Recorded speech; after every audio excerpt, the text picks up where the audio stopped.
Greetings, class. It's Tuesday, October 15th, 2013. And as is my habit, I'm giving you a little wrap up and additional lecture on week 4 that we've just concluded, and preparing you for week 5 with some photos as well. I thought I would give you a little picture of what I've been doing this week in my own personal food system world, and the slides are pretty self-explanatory, but I thought I would interject a few pointers, like notice the small farmers at the market who proudly display their organic certification seals. And also notice that I have uh, I'm using an industrial organic product to spice up my homegrown vegetables and chicken that I'm eating for dinner shortly. And the Seeds of Change company has for a long time been owned by the M&M Mars company, and many of the folks have been quite irate about that, but they happen to make good products, and I don't really know how to make a great tikka masala sauce or jalfrezi, and here we go. I can buy it in a jar, and I'm just delighted. And it's organic. That means something to me. So I'm going to not spend too much time on the first part of the week, just to elaborate more on the organic conversation, because that's really where my obsession lies, if you will. I urge you, if you haven't already, to listen to the conference call and check out some of the supporting material that I've posted in the virtual cafe. And I would be totally delighted to provide more material because I've got a lot of it.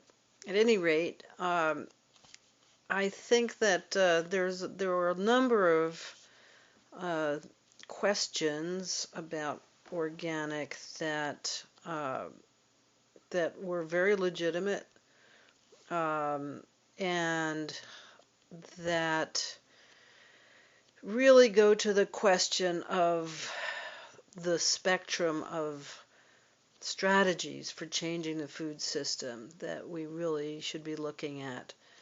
Do we want to change everything all at once? Can we change everything all at once? Or do we need to do it little by little and make inroads where we can and in ways that are possible for us? So we know that there are tensions between things like environmental and economic sustainability. We have some assumptions that I really urge you to challenge. I think some of the ones that I noticed coming out in discussions are the idea that higher standards mean better organic product and more righteous organic product that is less likely to be compromised by being associated with large corporate producers. The myth that small farmers have abandoned organic, that is not entirely untrue. But as those of you who've read my other piece understand, the demand for higher standards and the demand for accessibility by small farmers are mutually exclusive to a large extent. Um, and there is a disturbing sense that many of you believe that there's really no difference between industrial organic and conventional industrial, and that's really disturbing to me, because really the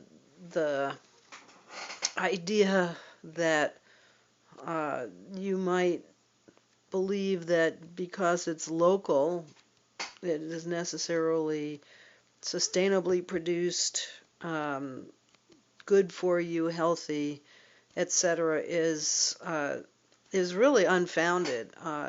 Certainly, it is helpful to know your farmer and to keep the chain of marketing as short as possible. But you can certainly have, especially if you live in California, neighboring farms that are practicing some pretty horrendous methods. So many of you understand that local is a slippery term, as well as many other slippery terms. And so I want to talk a little bit about the problem of terminology and using words with an understanding of different interpretations, and what our interpretations are when we use them. That's kind of in the role of what are our assumptions. I thought that Sonia's story of the Cedar Rapids local food project that turned out to be kind of a sham was very instructive, and I hope you've read that post that she made. And really, what it points to is the fact that it's really the system of market commodification of food that is that's causing the problems. It isn't particular labels per se. I think that one of the problems that continues to pervade discussions is the idea of that there's one way or the other. It's all or nothing. You're with us or you're against us. And I really think that it's important that you understand that there are many variables, many nuances in between. I could give you lots of examples of both small farms that are doing practices that are detrimental, that are not helpful to consumers or to the public or to the environment, and large companies that are really doing as much as they possibly can to do it right. And I think those efforts should be supported and encouraged, even if ultimately we think that the system of profiting from marketing of food has got to change. So on the meaning of words, I'll wrap up a little bit with this and try to give you a little bit of something to think about here, some food for thought. Organic now has a legal definition, but even with that legal definition, it isn't as clear, bright a line as many people would like. There are lots of controversies about definitions of words that are part of that definition. And a big one is the word synthetic.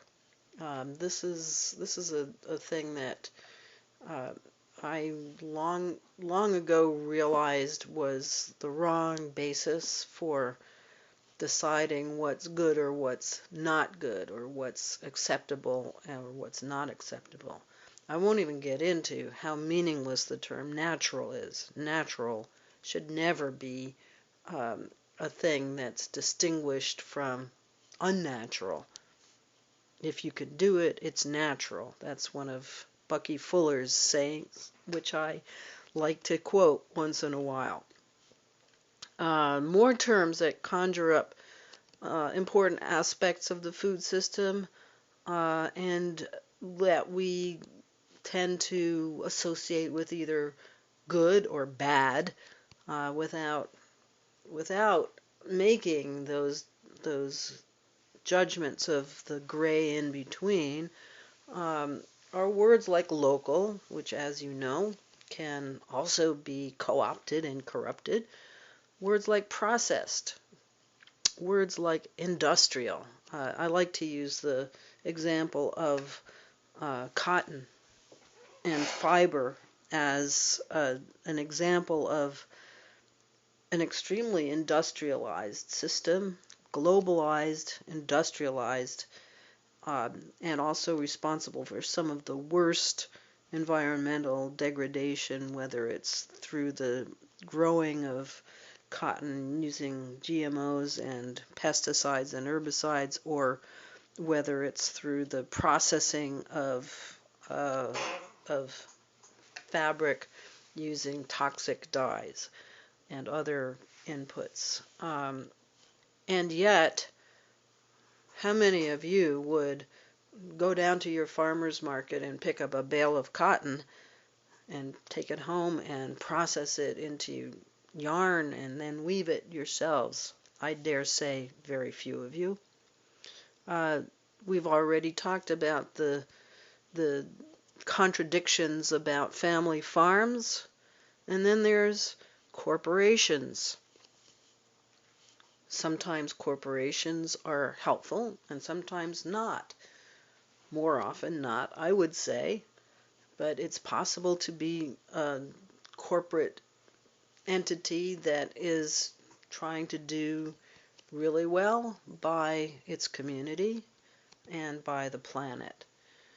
Not always succeeding, but trying.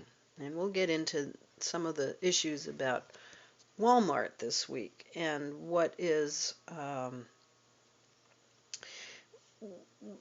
are the ups and downs and the pros and cons of having this giant 800-pound gorilla of the food system.